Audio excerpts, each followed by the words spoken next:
we're changing the valve springs on our spec head 358, and I'm going to show you how I do it. First thing we have to do is remove all the rocker arms and push rods.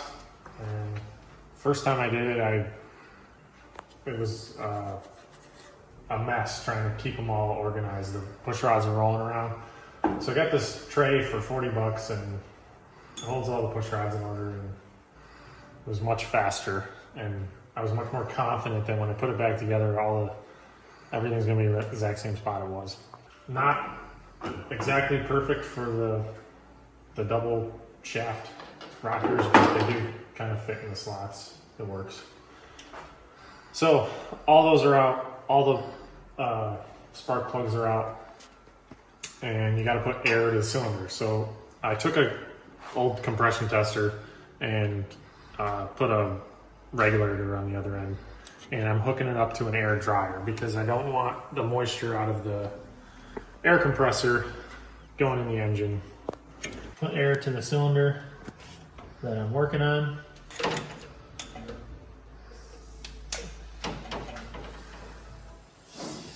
And then when you put air to it, the engine's going to turn over because all the spark plugs are out. And I'm putting between around 120 PSI. The next thing you want to do is take your rubber mallet, and what I found is rather than trying to hit it, because it's hard to get at it in the car, is just take the handle end and put it at an angle on the edge of the retainer and hit it. And that will break loose your keepers. You'll find that if you don't do that, when you go to run the tool down, alright, so when you go to run the tool down, even with the air to the valve, if the keepers are stuck, then the valve will just open. But once you break them loose, it will go down, and you want a magnet so you don't lose these.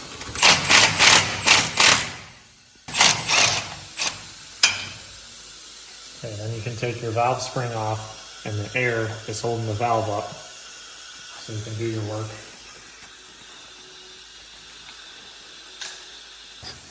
So before we back the air off, I like to give these a hit with the air connected. And you can hear the air release out the exhaust and through the intake to make sure that these retainers and locks take a set. You don't want one of them popping out of there. So then you can back the regulator off.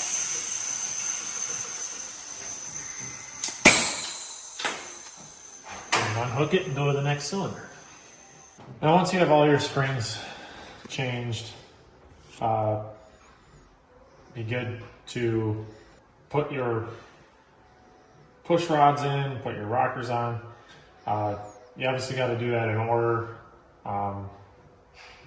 or just spin it over until there's no pressure from the lifter. I torque these bolts to 26 foot-pounds and then reset my valve lash as you normally would.